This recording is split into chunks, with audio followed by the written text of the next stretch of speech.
Colombia, un país desde siempre reconocido por su gran biodiversidad, su increíble gastronomía, su gente maravillosa y obviamente la corrupción. En el año 1994, las FARC seguían con las masacres. Era la primera vuelta de las elecciones donde el favorito era Samper. La selección Colombia clasifica al mundial y Samper vence la segunda vuelta.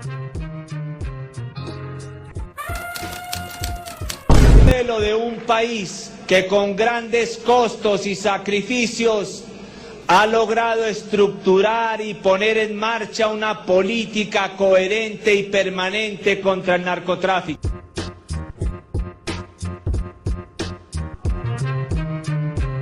En resumidas cuentas, el periodo de Samper consistió en su llamado Pacto Social, en el cual planeó combatir la inflación y potenciar la construcción y la rehabilitación de vías y las comunicaciones, junto con un fortalecimiento del sistema jurídico.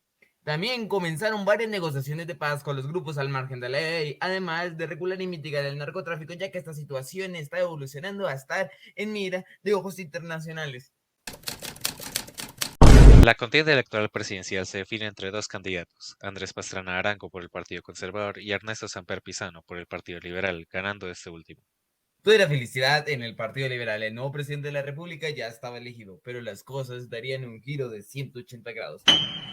En el año de 1995 se acusa al presidente de usar 3,7 millones de dólares para la elaboración y desarrollo de su campaña electoral. Este dinero no parecía del todo legal y la mayor evidencia, unos cassettes, los cuales fueron entregados al antecesor, César Gaviria. Este, a su vez, hace llegar los llamados narcocassettes al fiscal Gustavo. De ustedes depende la presidencia. ¿Pero dónde está, hombre? En un teléfono bueno. Bueno. Y entonces él me dijo que nos fuéramos mañana a hablar contigo. Pero es que vos tenés que tenerlo informado a él, pues, con mucha prudencia de que este otro señor vino, Santi. Todo estallaría, todo un revuelo nacional e internacional teniendo en cuenta el auge de la cooperación transnacional en la lucha contra las drogas.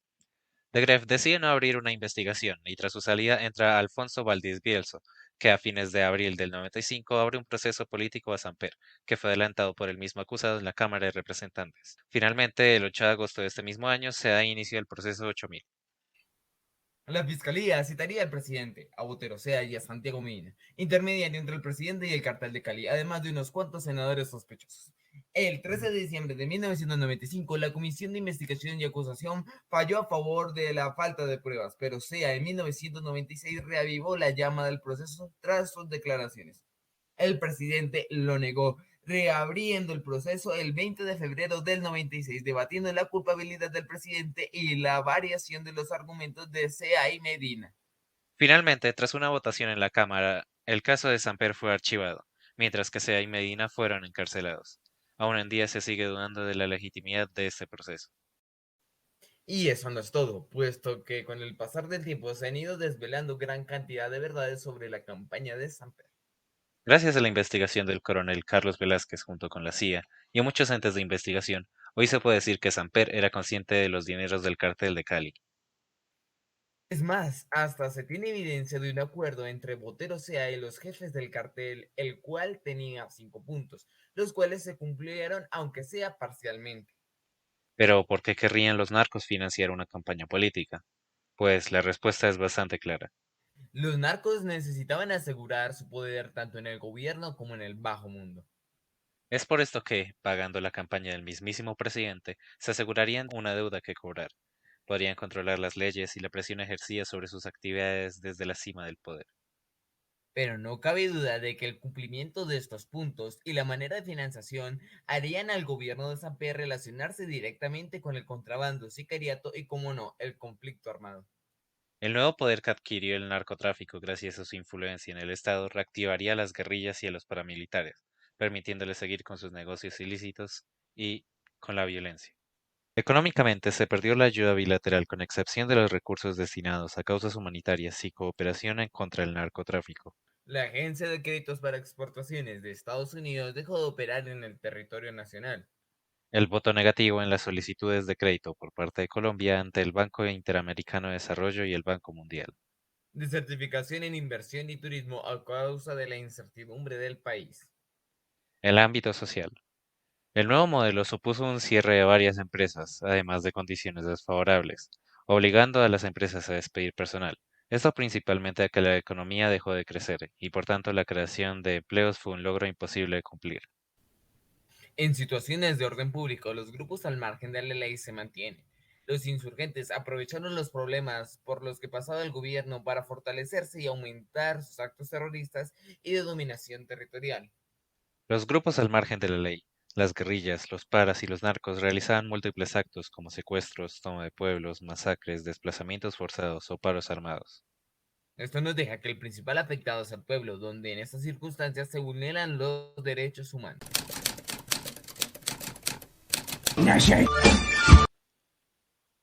En sí, la campaña de Samper en general fue ineficiente, pero si hablamos de tratados de paz, se tiene que hablar de las conversaciones de paz con el ELN y el EPL. Las conversaciones de Maguncia, nombre tomado del lugar de reuniones, la ciudad de Maguncia en Alemania. Este diálogo se da gracias a la activa y directa participación de la sociedad civil. Tanto el ELN como el EPL tenían a importantes líderes presos en la cárcel de Itagüí.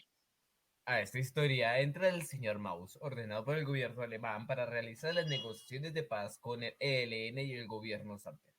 El 8 de noviembre de 1995, Maus se reunió con los comandantes guerrilleros del ELN, alias Antonio García y alias Gavino.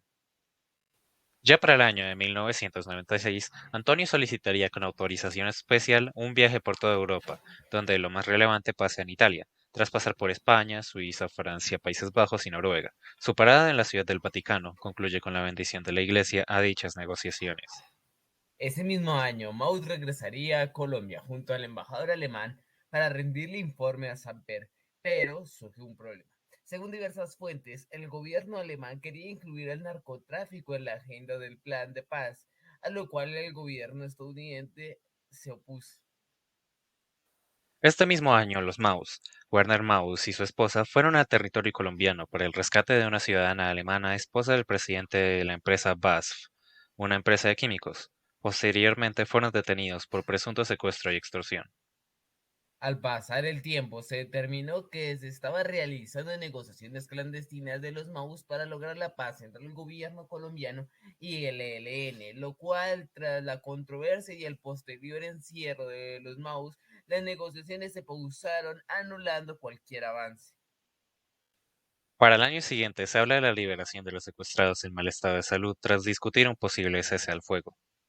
Ahora bien, en el año de 1998 se firmó el famoso Acuerdo de Puerta del Cielo en la ciudad de Maguncia, que contemplaba el desarrollo de una propuesta impulsada por los guerrilleros para realizar lo que llamaron una convención nacional. Dicho proceso no fue más allá de la formulación de buenas intenciones, pues no logró mayores avances. Ahora bien, en ese mismo año el ELN no firmó ningún acuerdo y se anula el proceso de convención nacional por la muerte de el cura Pérez en las montañas de Santander.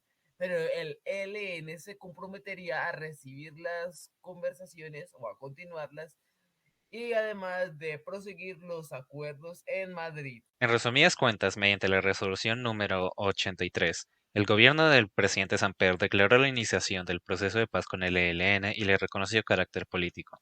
Retrocedamos un poco. El acuerdo de Puerta del Cielo consistió en... Número 1. La inminencia a la humanización de la guerra y el fin de la voladura de oleoductos.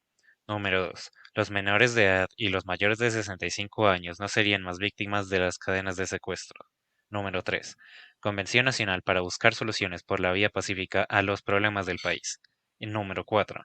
Elaborar las bases de un acuerdo político de reformas y transformaciones sociales, con miras a la democratización del Estado y la sociedad. En resumidas cuentas, este se enfatizó en la elaboración de la Convención Nacional como un proceso con varios espacios de diálogo, con capacidad propositiva por parte de representantes del Estado, de la sociedad y de la guerrilla, en el que participen y puedan llegar a acuerdos para generar la paz, lo cual no se dio.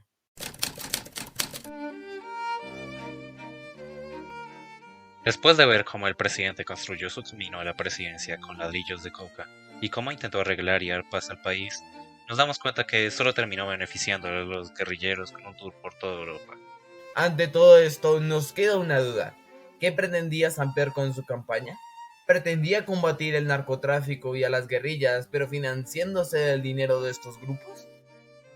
Sin duda, este periodo presidencial fue realmente confuso, y sobre todo por las decisiones de una sola persona. La financiación con dinero de los narcos. Los diálogos de paz, que solo fueron guías turísticas por Europa. Todo esto solo logró hundir más a Colombia, con sanciones formales y estigma mundial, así como un gran revuelo interno por la incompetencia de este gobierno. Si ponemos en una balanza los pros y contras, los contras harían volar a los pros, pues estos fueron realmente mínimos. Las acciones de Santiago Medina y Botero Sea fueron indefendibles, al permitir la entrada de dineros del narcotráfico, y la aceptación de Samper frente a la situación aún más. Si tuviéramos que mencionar algunas partes positivas, podríamos plantear que todos los diálogos e intentos de tratados dieron paso a un nuevo momento en el conflicto, dando bases a futuros tratados y dando conciencia de las consecuencias de la violencia en Colombia. En palabras del propio ELN, la humanización de la guerra. Consideramos que los métodos que usó el presidente Samper para llegar a la presidencia de Colombia fueron totalmente deshonrosos. Además, creemos firmemente que cada persona que pase por la Casa de Nariño debe procurar llegar a la paz como meta fundamental. En el caso del periodo Samper, fue totalmente ineficiente, pero consideramos que aportó algo para llegar a esa gran meta que todos los colombianos deseamos llegar algún día, de la mejor forma.